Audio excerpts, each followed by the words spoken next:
What's up, everybody? Good evening. I am live. I am your host, Sonja. Welcome to another edition of The Legal Score. I hope everybody's having an amazing July 22nd, 2026, guys. This feels like just yesterday.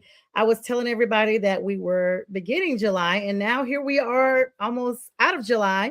Going to be doing a special presentation at the halfway mark for my sister. She turned 50 on yesterday. Happy birthday to Anissa. But tonight, guys, I have a special treat for you guys now. This is a redo for me. You all who have been hanging in since the All Things Football from a Ladies Perspective Day know this is a redo for me. Last time I was joined by this lovely co-host.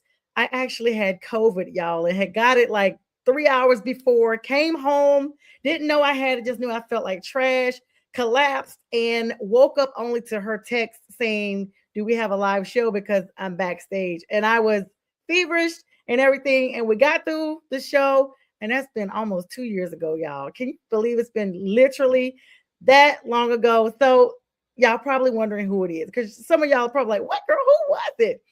This person is absolutely amazing. She is a sideline reporter for the WNBA and the NBA G League. She's also ESPN color commentator for college football and sideline reporter for college basketball as well. She's a host and anchor for Tegna Locked On Sports National Podcast Network. And she's a guest analyst for WXIA here in Atlanta, 11 Alive Atlanta. Oh, guys, it's so much to this beautiful, beautiful co-host. Welcome once again to The Legal Score. None other than the lovely Tenitra Batiste. Thank you for having me back. Welcome back. Thank you so much for joining us tonight. I hope you are doing well. Yeah, doing well. We are gearing up for the 30th anniversary of the start of the WNBA. And so it's All-Star Weekend in Chicago, kicking off Friday. So yeah, making last minute tweaks, getting ready for that. Pretty exciting, because it's actually, believe it or not, it's my first All-Star for WNBA. So yeah, pretty stoked. Congratulations on that. Now, I know I told our audience a little snippet. So what have you been up to other than that's coming up on your immediate horizon? What's been going on with you since the last time you were on the platform? Yeah, it's crazy. I'm literally like, what hasn't gone on?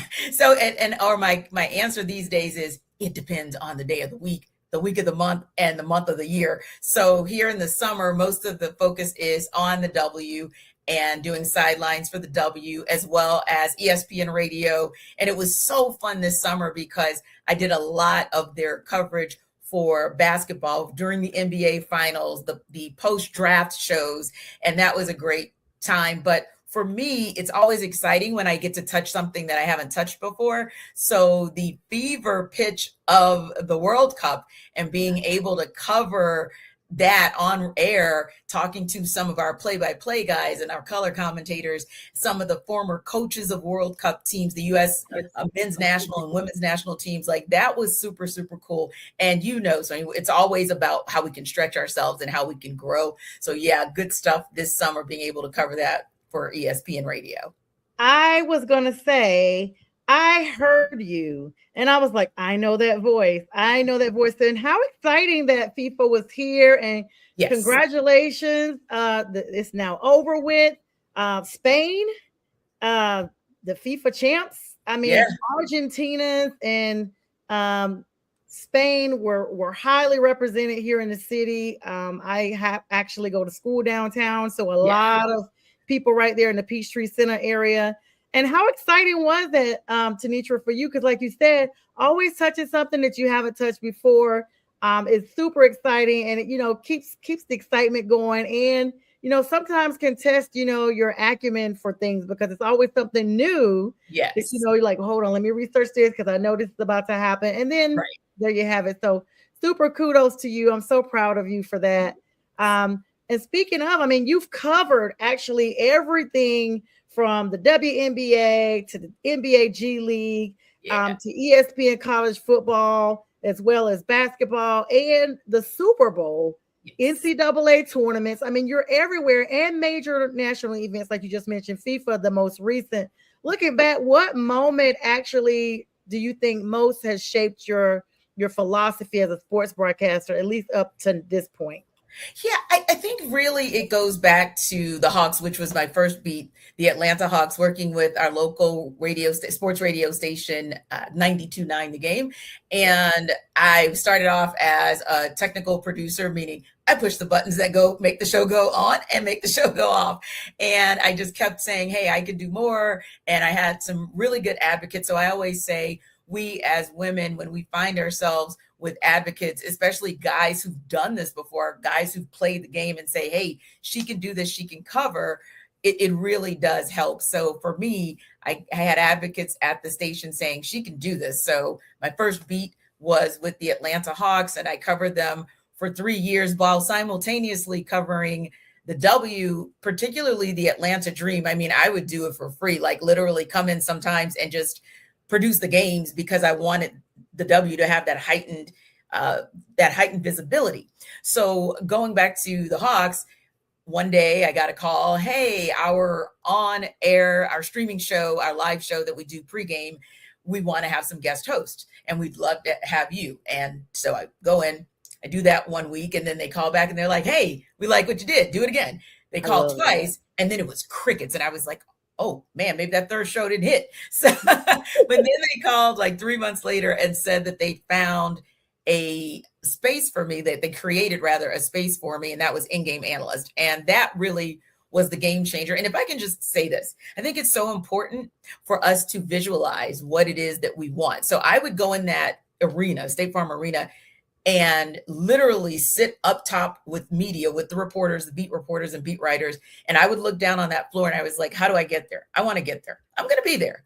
And I had no clue how I would get there, but that in-game analyst job is how I got there. So I did that for a year, and this is building up to something. I did that for a year, and my boss came and he said, we know you want to do TV. Now, it's not the same because it's G League versus Hawks, but it's TV. Would you be interested? So yeah, I started doing sidelines for their G League team, the College Park Skyhawks. And now the last couple of seasons, I've been one of their fill-in color analysts, which helps to slow down the game so much for me. And the producers for that broadcast, along with some of my sisters in sports here in Atlanta, when openings became available for the Dream, they were advocating for me. And that producer had seen my work with Skyhawks and Hawks and was like, hey, I think she could do this as well. So I think that was probably the game changer. That's probably the moment when everything started to shift. I really love that for you, Tenitra. And it's nothing like, seeing a vision, working towards the vision, and now, living the vision. And I just want to give a couple of shout outs real quick. Pink Fan Fur, my promo behind the host, always says she's the realest, real creator. She says hello and thank you, Pink, for the promotion. She's part of the great production team here, as well as Yoli came on a little bit earlier. She's a Green Bay Packer fan. Hello. I want to make sure I catch those real quick. I just wanted to say, I mean, if you have a vision, and it's kind of like you said, receiving that at a girl, especially from this being kind of, a male dominated,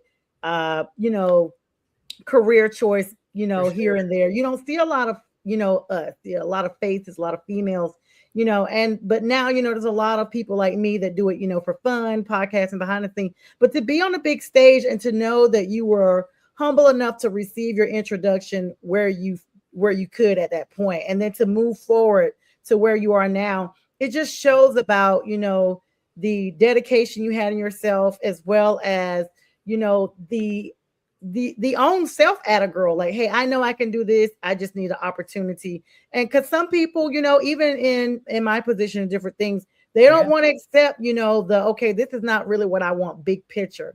But I think if a lot of people know that you have to work to get big picture, like in anything, you can't just build a house tomorrow right out of high school, unless you've got generational wealth and but somebody had to plan for that, is what I'm saying. If it wasn't you, someone had to put in the work to get to where you wanted to be. You can't just wave your hand and magically, bewitch it. Here it is. And so I want to congratulate you from that standpoint, because I've seen, the growth. I remember you on 92.9 The Game. I remember listening to you, like going to work, every morning I would listen to you. I would literally only be on there because they would be talking about Falcon stuff, And I was like, I just want to hear her because I thought you had the most amazing radio voice. This is before I even met you. And Thank then you. I was fortunate enough to meet you a couple years ago at Yeah. the Black Women Love Football here in Atlanta. And I literally saw you in there and I was like, oh my God, that is Tania. I literally was in myself like, and the fact that I was actually part of the program made me be like, oh my God, I'm going to actually get to meet her. Like, and I know that was the first thing I said to you. I was like, I really just love you. Like, I've listened to you for years. You were like, but you were so down to earth and so cool. Thank you. And you've always been that way. And it's because when I recall being in that room, and I think you guys are asking about my favorite picture, so I said, okay, I'm going to surprise her, and I'm going to send the picture with the two of us and the other three ladies that were there on panel. It was just a powerful space. It was a really powerful space. It was people like you doing things, kind of stepping out and saying, hey, I'm going to do something different. I'm going to try something different and let's see what happens. And it was just trailblazers. And that actually happened again last week at the She's Got Time conference in Vegas that was hosted by or envisioned by Swin Cash, the Hall of Famer, WNBA and Basketball Hall of Famer. And one of the things that the ladies in that room impressed me with was the fact that they were just coming from all directions. I mean, it wasn't just people who were covering the W or who appreciated the W. It was the head of the Upshot League, one of the upstart women's basketball leagues. It was leadership from the NWSL, from WWE, one of the heavy hitters in wrestling. And so when I'm in the room, in those spaces and places, I'm reminded and empowered that we can do whatever we put our minds to. Now, please understand, there are setbacks and there are ups and downs, and this business is unforgiving. Like you really, really have to, you can't have, how do they say, you have to have thick skin. Like you have to have thick skin. But if it's something that you want to do and you really are passionate about it and you don't mind putting the work in and the sacrifice, it's a beautiful thing to be able to wake up in the morning and be like, oh, I'm kind of just doing something fun that I happen to love and happen to get paid for. This is a blessing. Yeah, I see Pink giving out a shout out. Thank you, Pink. She says support Black women's sports. She says Upshots there in the Queen City. And I mean, it's just you're right. And I know our time is rushing along here. I'm gonna try to squeeze some of these questions in. Tanitra's with us for the first half tonight because she has some professional obligations that we are super excited about for her. Now, sideline reporting is one of the most demanding jobs in sports. You just talked about this, Tanitra, because you've got to balance preparation, live reporting, breaking news, and storytelling in real time, and then have Tanitra's time as well. What does your preparation process actually look like before you ever step onto the field or the court? Yeah, so I'm actually tweaking it right now. I actually have experimented this season just to try some different things to see if they'll be more effective. So one thing I'll do is, okay, if a game is 2 hours, then at a minimum, I need to be prepping 2 hours. And that is the bare minimum. And what does that prep involve? That involves watching some of the highlights from teams across the W, obviously the teams that I'll be covering, but sometimes I'll watch those teams play other teams just to see if I can see tendencies from the players or if I can see tendencies from the coaches or see what they do in the last 2 minutes of the first half, the first 2 minutes of the second half, in game, all of it. I'm watching. And then I'm also going to shoot around. So the morning of each game, each team typically has a practice and I'm watching what's going on in practice. I'm taking notes there and getting prepared to ask questions of the players and coaches. Some of the questions, the answers do show up on air, and other times it's just giving me background so that I understand the mindset of the players and the coaches.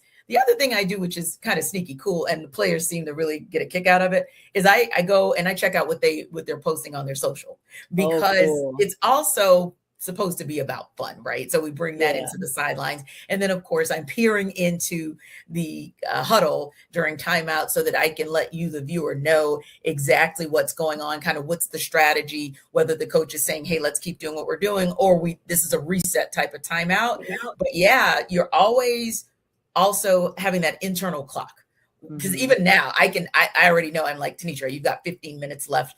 You got to get it cracking. But there's always a clock because you're literally supposed to tell the story, tell it quickly, and get in and out. It's about the player. It's about the coach. You're just there to tee it up for the audience.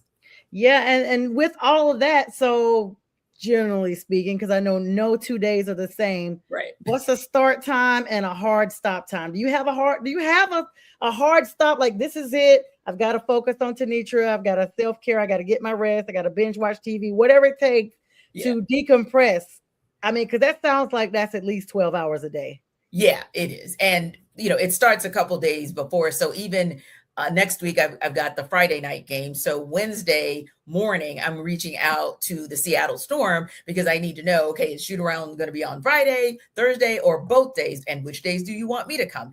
And then that Thursday, I have to be prepared with my first story of the night because the producer's going to call and we're going to go through pre-production. So it really starts before the actual game day.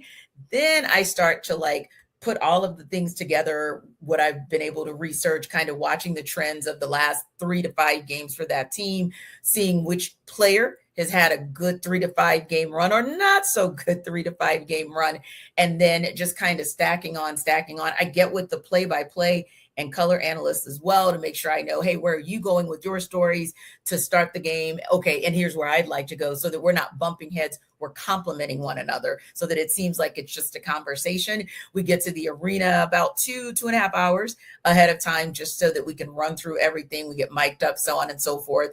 Every now and again, I might get to sneak in one more round with the coaches and get just a little bit more tea for the game. And then, listen, it's off and running from about 7 to about 9:30. But I'm so hyped. I don't go to bed until about midnight or 1 a.m. because I go and I watch the post game, and then I watch the next game, and then I watch halftime because they still might bring some of our stuff in from the first game. It's really cool. So yeah, it's probably a 12 to 14 hour day because literally you're starting at 8 a.m., 7 a.m., and you're not really wrapping up until about midnight. And even on your non-game days, I'm sure it's at least 9 hours because you got to put all that prep in. And I still have not heard the Tanitra time yet, but I'm gonna just let you. You'll probably. What is that? What is that? You'll text me later, oh, I got 30 minutes right here, and I know it was great because I know that we texted one night and it was midnight, and you were like, "So sorry, it's a late text. I don't know how I missed your text," and I'm like, "Girl, I am still up." So yeah, and so. Just awesome that we are friends and sister friends now that we could text. So it's I know a celebrity. So yes, as you are. So with all of that going on, we just as the fans see the pretty face, hear the beautiful voice, but you've got a lot of irons in the kettle, as my grandmother used to say. I mean, you were host, analyst, reporter, podcast anchor as well, commentator. Which are those roles? Because it's you have so many.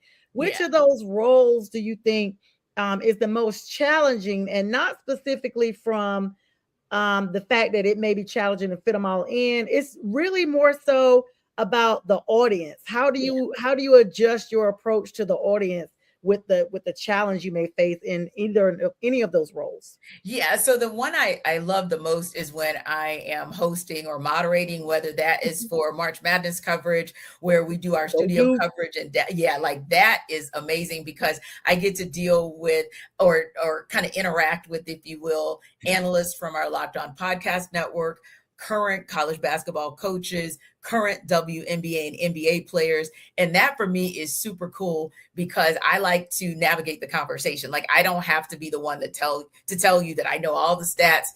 I do know them because I need to know them, but I'm not the person who feels like I have to take over or commandeer the show. For me, it's helping those ladies and those guys to navigate the conversation. Or if there's a really salient point that was made and it's not necessarily what we have prepared for, but it's good stuff, I'm like, oh, we gotta reset. We gotta go back to that. I love being able to do that that's my favorite thing to do, right? But I wanted to go back to something real quick on self-care. I know this is going to sound crazy, but my job is self-care because this is my second career. So just knowing what my former life was and how much hated it, and to be able to do something I love, for me, that is the definition of self-care. Because when I walk into an arena, that's playtime for me. I do take my preparation seriously, but every time I'm in an arena or on a football field or, on a baseball field, that's self-care for me because I just absolutely love what I do. That says a lot. And it's kind of like people will ask me, how do you balance all, doing your podcast and stuff? I was like, because I love to do that. That's Yep. literally like even during exam time, unless it's crazy, crazy, crazy, which my producer B will tell everybody. I was like, can we run a re-air? I cannot understand this information right now, and I'm gonna have to spend all night. But most of the time when it's exams, I'm like, nope, you know what? I am gonna do a show because it's 1 hour and that is my free time and that's me decompressing. And I know that they say if you ever have a job you love, you'll never work a day in your life. Yeah. And so that's where your career is. And you've met so many unique people and had so many great experiences. I mean, you've covered the Super Bowl, NCAA championships, tournaments, NBA All-Star weekend, and you're getting ready to go to another one. With all of that, because we have a lot of, I'm meeting more and more young athletes that say they watch my show, like church members, kids that are graduating. My niece just graduated. She was athlete of the year from Southwest Guilford with the highest GPA and everything. And some of her friends say they follow it and they're athletes. And so I always try to have a pivotal moment for them. And so this next question is geared towards that. With meeting all of these elite athletes and elite coaches, from everyone else who wants the spotlight, goes out or whatever, what separates elite athletes and coaches from everyone else once those lights go down? Yeah, I think it's their ability to at one time treat every game the same, but at the same time go on some level and turn on a switch that it's literally like I've never seen anything like it. And I give you an example of Asia Wilson. Like the first time I had an opportunity to interview her a couple years ago, she was so laid back, joking, fun loving. I mean, you could tease her because of course she's an AKA, I'm a Delta, so you can, joss with her. It's not a big deal. And you're thinking, when she gets on that court, now she's still smiling, she's still joking, but everybody knows she is in killer mode. It's just amazing to watch how she's able to maintain calm and cool, even in the huddle, but she's watching everything. So as laid back and as calm and as she may appear to be, she is an assassin. And just to watch her mind and how it thinks and the way that she just continues to elevate her game, it's amazing. And I have to give the same credit to her coach, because as intense as Becky Hammon is, and Becky Hammon is intense, right? She also has those moments where she's laid back. Like I interviewed her and I was only supposed to have 1 or 2 minutes. We ended up talking 6 or 8 minutes, which is a big deal when it's coaches one-on-one time, right? But for her, the intensity level is just, it's just on 10. And so I mentioned them because we're talking about a coach who's been there for those amazing moments, for the Las Vegas Aces, winning 3 championships, if you will, and Asia Wilson with 4 MVPs, and yet they're as hungry as they've ever been. But Pink Fanfare mentioned something as well. South Carolina women's basketball have not interviewed Dawn Staley just yet, but you talk about the humility and you talk about the way that you're able to see her imprint across the W night in and night out. Now that for me has been mind blowing, and having a conversation with her and seeing how humble she is and how much she's still coaching up her players, even when they're in the W, helping them to get better. That's been tremendous as well. And those are my more recent ones. Definitely have a lot of stories, but those are probably the more recent ones. It's funny you bring up Asia and interviewing her, because that was literally the last time you came on my platform. It just triggered that memory that is exactly what we talked about. And I was excited, but I couldn't give you much energy because I was sick. But I was so excited for you because I was like, oh my God. I remember saying, oh my God, I know that's somewhere in the time capsule, that interview. I'm gonna have to pull it out and see just how bad I look, but how well you articulated on how that interview went, because I was so excited. Oh my goodness. she seems so cool, and you were like, she really is. And we've seen the maturation even within the last 24 months of just how big she is. And then it's about remaining connected to your humble beginnings. I know we got a couple of minutes left here before I let you go for this time, Tanitra. But I will say real quick on the NFL spin, want to touch that real quick. NFL training camps have officially gotten underway. Much of the conversation this week has been around quarterback storylines, roster competitions. We've seen Aaron Rodgers now being reunited with Mike McCarthy, this time as a Steeler. I'm pretty sure this is Aaron's finale. But from your perspective, on someone who has covered football on the sidelines, what are you watching most closely during training camp that fans often miss? Yeah, and because we're here in Atlanta, and I know we're talking about it, we're talking about the Falcons, for example, but I'll go back to the Steelers as well. I think for me, I'm kind of looking at that secondary storyline. So the Falcons being a great example of everybody wants to know, is it going to be Tua Tagovailoa or is it going to be Michael Penix Jr.?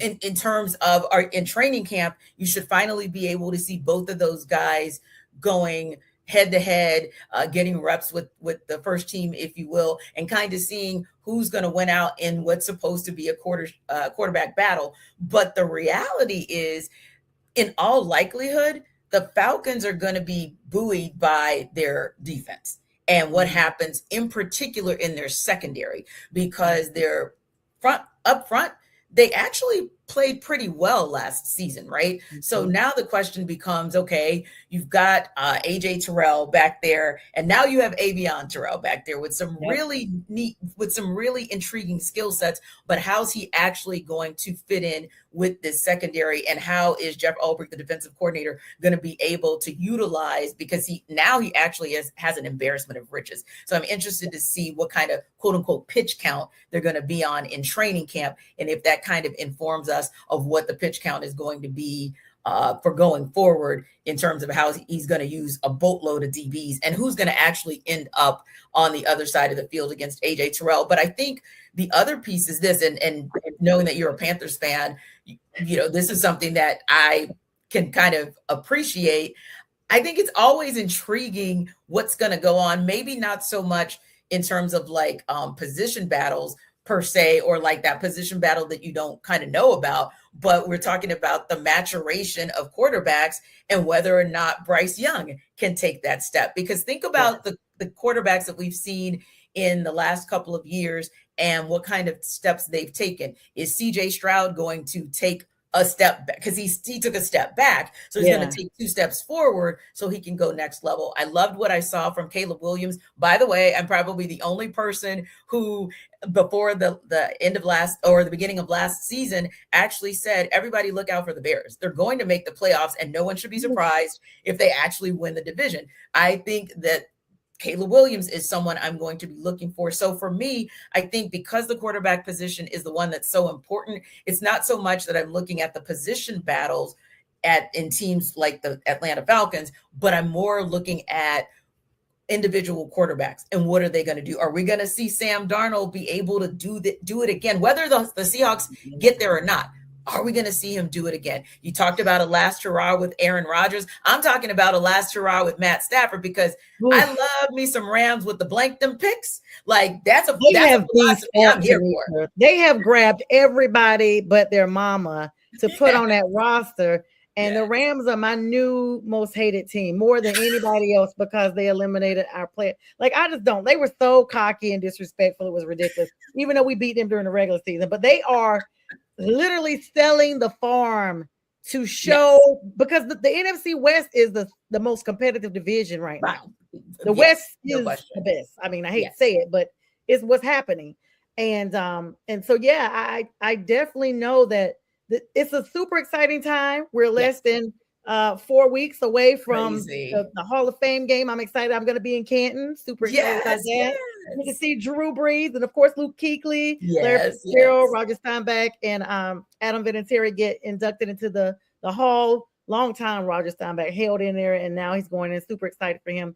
And Tanitra, I know you've got to run and skedaddle and get to your pro duties. So I'm so glad and excited you took the time to stop by with us today. Tell everybody how to find you on the socials. Yeah, sure. It's at Tanitra Batiste. Really simple. That's on every platform. And I do a 5-minute vignette show. It's literally 5 minutes, called 5 Minutes with the Fam, that I drop on Instagram once a week. So make sure you guys check that out. And just one more thing before we go, because we're talking about some of those intriguing storylines. And like I said, I think it's the year of the QB to kind of see where quarterbacks are. And don't forget, as good as the NFC West is with their plethora of top-notch quarterbacks, you watch out for Jalen Hurts, because I think Jalen Hurts has something to prove. You watch out for Jaden Daniels. So don't forget about the NFC East and their ability to really make some noise and possibly be the representative for the NFC come Super Bowl, which I cannot wait to be able to cover this upcoming season, because it was super cool being able to cover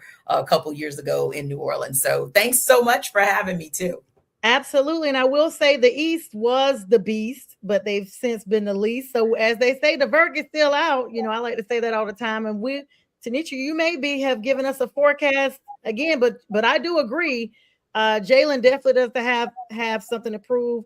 Jaden Daniels coming back from that injury. Don't know what's going to go down with the whole Brandon Ayuk. Stephon Diggs still out there, rumored to be interested in some team in the East in some capacity. So that's going to be the difference maker for me. And of course, the Eagles had their own thing with Mr. Brown, AJ Brown leaving and everything. So it's just a lot of moving parts that you got to consider, but you get a chance to get the bird's eye view on it all. Thank you so much for sharing it with us. Know that you have an open invitation anytime. I hope it's not 2 years before we reconcile here, but of course we'll talk offline. And Tanitra, thank you so much for joining me tonight. Have a most amazing night and safe travels to the playoff games. Enjoy Chicago. Yeah, I'm excited. Thank you so much for having me. You're welcome. Good night. Good night. All right, everybody, we are about to take our halfway break here. And we thank Tanitra for joining us tonight. And we're getting ready to do a special presentation to my sister who celebrated 50 years on yesterday. Happy birthday, Anissa. Happy birthday to you. Happy birthday to you. Happy birthday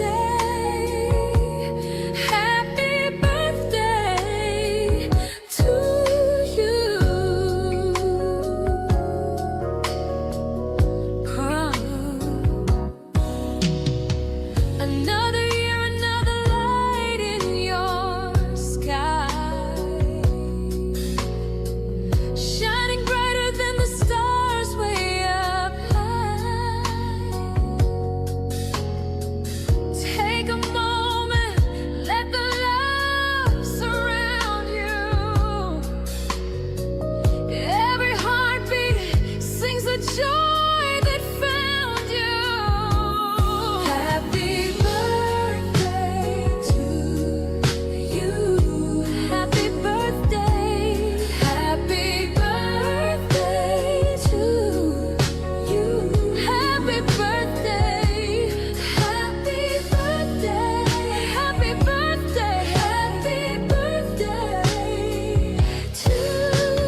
All right, welcome back, everybody, to the second half of the legal score. Thank you again to Nitra Batiste, my guest extraordinaire for tonight, the lovely, always sweet and kind Tanisha Batiste. You guys make sure you follow her on those socials that she mentioned. I got a little bit of football news for you guys, a little bit of sports news for you all before we get out of here tonight. But thank you so much for the likes, comments, loves, and shares. Y'all, believe it or not, we're gonna finish this out with the NFL. Thank you guys for also wishing my sister, what's up, Rochelle? My sister Anissa, happy 50th birthday. And thank you, B. Brian, the producer, is handling all my stuff tonight for me. Super excited to have his help. He's amazing. The Pink Fanfare promos and my hype girl as well. This guy just will not go away, guys. I'm talking about Carson Beck. The Cardinals. We're gonna start calling him Cardinals Carson now, just ahead of the Pro Football Hall of Fame game where the Cardinals and the Panthers will be kicking off the preseason excitement here just the first week of August in Canton, Ohio.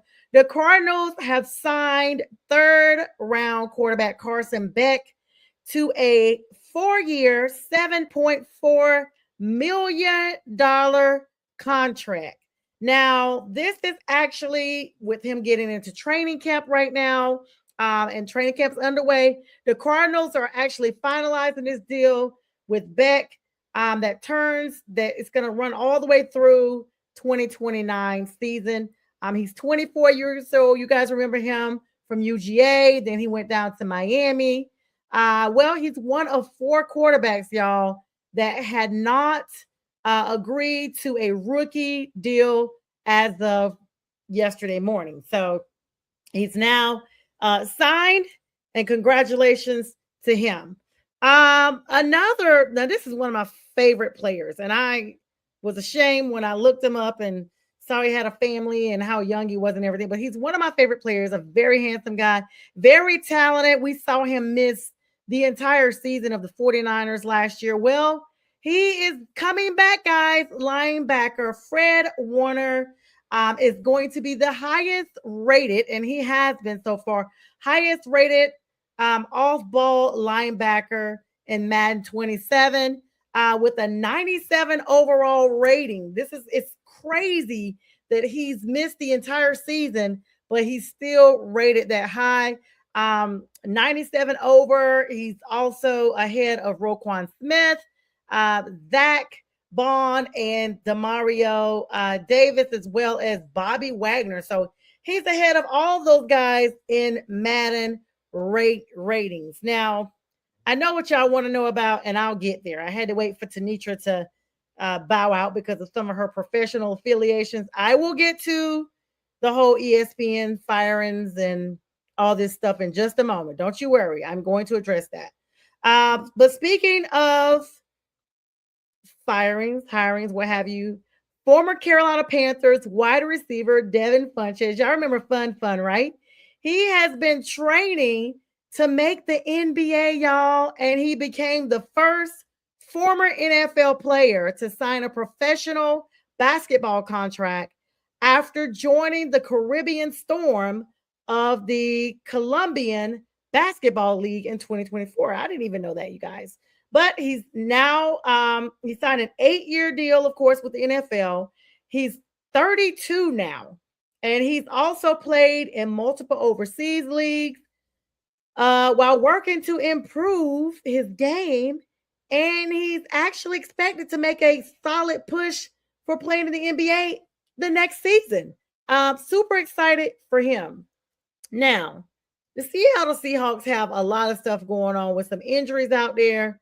But this was one you don't hardly see where players are rejecting. But this is news out of Seattle. Now, Tanitra mentioned Sam Darnold on her way out. Let's keep it with Seattle. Seattle offered cornerback Devin Witherspoon a 3-year deal, upwards of $30 million per year. But he rejected it, saying that both sides are still at an impasse. And what's crazy, y'all, is this would have made him literally among the top, if not one of the top 4 or 5 paid corners in the league. So, according to Ian Rappaport, no resolution. Not sure what's going on with that. But yeah, wonder what happened to DF. Yeah, absolutely. All right. So another person, Jake Paul. You guys have heard a lot about this. Jake Paul, fighter extraordinaire. He's saying that some NFL coaches and teams are reaching out to him to express an interest in signing him and prefers, if he gets brought in, he wants to play with Shador Sanders and the Cleveland Browns. Now, he said there's a lot of mediocre, he's talking junk, y'all, typical fighter. He said there's a lot of mediocre players in the NFL, and he believes that he could be a better athlete than several wide receivers. That's what he was quoted saying. So we'll look to see, what happens to him in the long run. What's up, Blair? I don't know how I missed Blair Balday. Her comment. Blair, thank you so much. I don't know how I missed that comment. It's my former coworker. Like one of my sisters. What's up in Memphis, girl? Thank you so much for joining me tonight. All right, guys. Veteran defensive end Danico Autry is expected to retire from the NFL after 12 seasons. Now he's 36, guys. He's with the Houston Texans. He actually played for the Colts at first from 2018 to 2020, the Titans in 2021 through 2023, and then the Texans, his last team, 24 through now, well, 25 actually. But anyway, he recorded 331 total tackles. 226 of those were by himself, and 86 TFL, 65.5 sacks, and he's had over 164 career games and 91 starts. So he's going to be leaving shortly. Kudos to D'Amico Ryans. Speaking of the Texans, he baptized his son this past weekend at Fifth Ward Church of Christ. There's a video going on. I've shared it. I, first of all, did not know D'Amico was a member of the Church of Christ. So am I, non-denominational Christian church. And so he did the baptism. And y'all know how I feel about D'Amico. I'm always talking about he is just great to look at. I'm not a Texans fan. I used to like J.J. Watt, but I love D'Amico Ryans, and now I love him even more. To know he's a follower of Christ and that he baptized his son. That's great home training for him and his wife and their family. So congratulations to him. Now let me get to the tea y'all been wanting to talk about. ESPN, y'all. Okay, so someone pointed out to me, it was James or Brian or Bo, one of our other friends from the network, McGrath Podcast Network. Make sure you check us out. We got bunches of shows, as I showed you guys in the halftime here. In 2023, they fired like 20 people. Well, they are at it again. Ever since Disney acquired ESPN, there seems to just be some inconsistency with financials. I'm saying that as a perspective because a lot of people are streaming different platforms.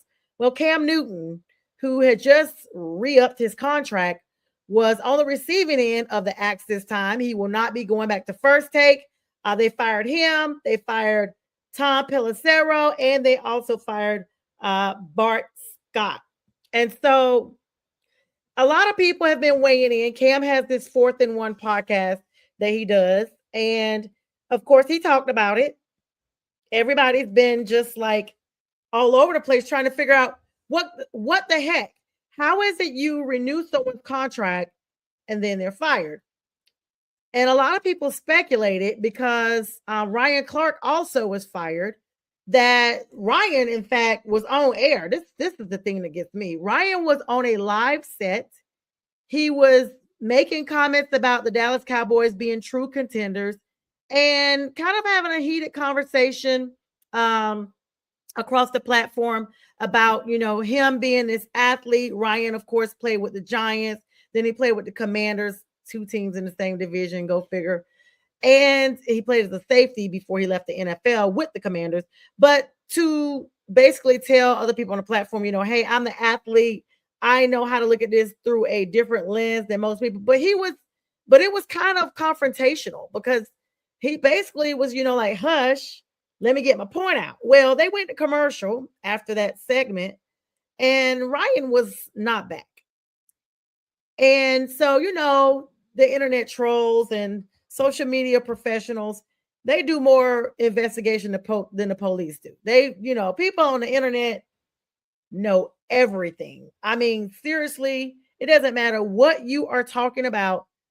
They know some kind of way to dig it up, figure it out, and put it out there before the professionals even get it on the record. So they were thinking it was because of that heated exchange. And Ryan Clark has been with ESPN for 11 years, since 2015.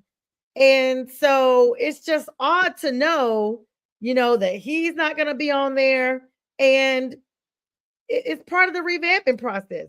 In my opinion, I just think Disney should have stuck with Disney World, Disneyland, and kiddie stuff and stayed disconnected from sports. Of course, they acquired ESPN and a couple of other affiliates for a while. They made it look cutesy.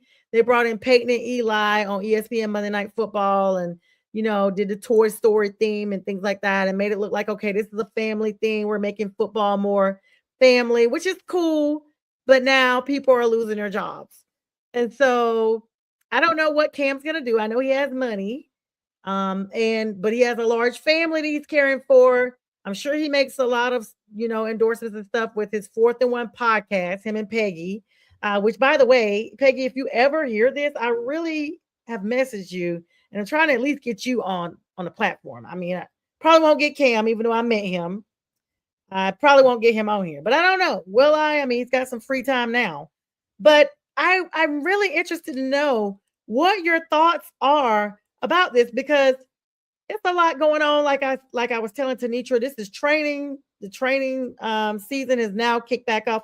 By the way, kudos to Pink. She was with Bryce today and Chuba Hubbard. I mean, these are the times of year I hate that I don't live near Charlotte, so I can't, pull up and get some of the stuff that's going on there with the team. I've had people actually invite me out to Flowery Branch, and I'm like, absolutely not. Like, to go see the Falcons? No thanks. I mean, God bless them and everything, but I don't have an interest to go out there and see them. Not saying that I won't one day, but it's just not on my list. I'd rather go see my Panthers. But Cam lost his job, guys, and it's a lot of stuff. I'm trying to make sure I don't miss anything before I get ready to hop off of here. He lost his job. That's basically all I need to tell y'all. He lost his job. He doesn't have another job or anything lined up outside of his podcast right now, but he has a whole big thing that he's been talking about all day. And so, so let me tell you guys a little bit other news going on. I think I may have got anything. Let's run through some MLB standings real quick. This is the time of season that we're just 23 days away from football kicking off.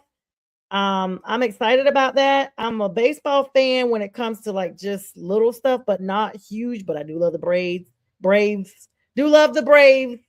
But it's been extremely hot in Atlanta and most of the country, and I just cannot brave the heat to go out there and see them. Matter of fact, got some scores going on right now. The Chicago White Sox are playing the Rangers. They're up 3-2 in a live game, top of the 6th right now. The Marlins, everybody's been talking about them. They're tied with the Astros 2-2, top of the 6th as well. And the Tigers, Tigers are up over the Cubs 4-1, top of the 6th. Yeah, Cam makes money with that podcast, and Ryan is on the Pivot podcast. Yeah, Ryan is on those podcasts, so you would feel like they have their own residual income, but I don't know. I mean, is their money as good as professional money? I don't know. All right, the MLB race, though, guys. This is the postseason race intensifying, trying to get everybody where they need to be. Trade deadline coming up. Contenders are evaluating whether or not they need to start other pitchers, bullpen help, or additional offense to strengthen their playoff chances. Got a lot of competition going on in the NL and the AL. The division races are extremely competitive right now. Every series now carries an increased importance as clubs actually are gearing up for these division titles and wild card positioning.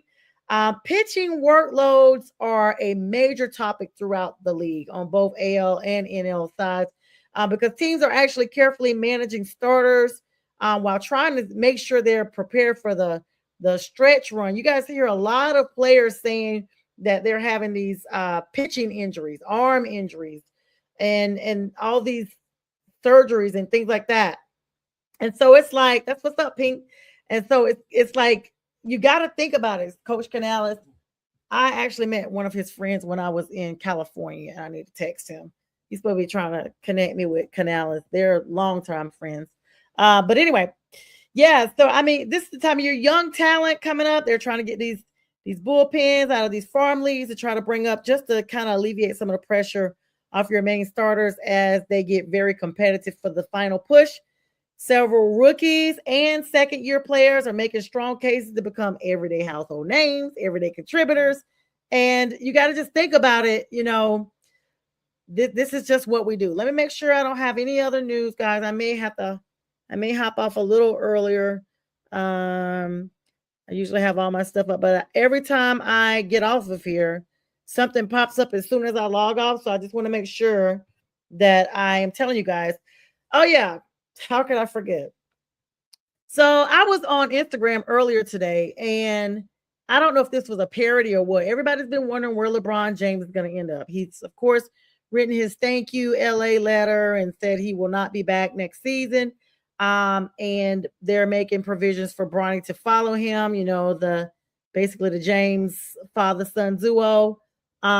He's still a free agent, but I saw on Instagram earlier today where they were saying that the Heat accidentally leaked their welcome video. And I think that was just somebody trolling. I didn't even click on it, but it's just amazing how many people are putting him in different uniforms. They've rumored him to go back to Cleveland. They've rumored him to go back. It's always places he's already been. It's where everyone is projecting him to go. But he has not announced yet where he'll play next season. His agent, Rich Paul, has emphasized there's no timetable. So basically, he's pulling Aaron Rodgers with deciding where to go. So we may not know until the NBA season is about to start, honestly. And LeBron is not going to rush his decision. Teams that are reportedly interested in him, of course, are the Miami Heat, the Cavaliers, Golden State, and the 76ers. So he's interested even at 40 plus years old. Him and Aaron Rodgers are basically the same age, and he's definitely fully sought after. Now, congratulations to Victor Wembanyama, regardless of that show that we saw in the finals where he literally looked more lankier than I ever can remember, and he just didn't have a great attitude at all. I mean, I wouldn't have one either if I lost the NBA finals. But anyway, he is becoming the first face of NBA 2K27. So congratulations to him. He's going to be announced the cover athlete for this NBA 2K27 after a historic season that included unanimous Defensive Player of the Year honors. So Victor was, actually like the face of the league for a while, but he's just been this player that's actually transcended basketball and became a global sports icon. So congratulations to him. Off-season roster moves are now starting to build up under this microscopic view of what's going on in the NBA. Teams are evaluating free agent signings. We already talked about LeBron, trades, and the summer league, guys. Front offices are looking forward to the 26-27 season, and ESPN analysts are already grading some of the off-season moves and debating which franchises are going to be the most improved. I'm interested to see. I mean, I guess you don't really need to run it back if you run it one time. New Yorkers, I guess they probably think they have they have everything to go back again, especially with them going the first year after they fired Tom Thibodeau. So you got to think about it with ESPN and other networks that are evolving through NBA coverage. We've already seen some layoffs, even from the faces of NBA sports broadcasting. It's going to be a lot of changes in the next season as well with digital media and streaming platforms. And if you think about how everything is just coming out in a timely manner, it just feels like all of this is just a setup for something more. I don't know. ESPN is going to have to keep some people, but because they are not even offering restructured contracts or anything of that nature. So just need to make sure got everything. I'm kind of jumping around a little bit because I want to make sure that I have make sure I haven't missed, just in case LeBron signed while we were online. I definitely do not want to miss that. So give me 1 second, guys.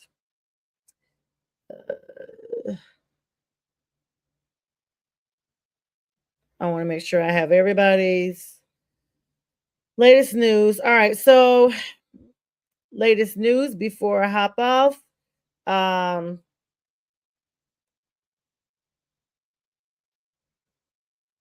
Looks like they taped Okamoto to the bench for the Blue Jays. They want to make sure he keeps his rest day in check. And there has been, okay, this is another thing I want to close out with. The WNBA Players Association held a video conference yesterday to discuss abusive messages to players that have been received in their corporate offices. And it's crazy because, you know, these fans, us fans, we are fanatics. The death threats, we've seen it with college football. We've seen it with the NFL. Like, these people genuinely are humans. Well, now the WNBA, because these are our ladies, and their players are now coming in like, you know what?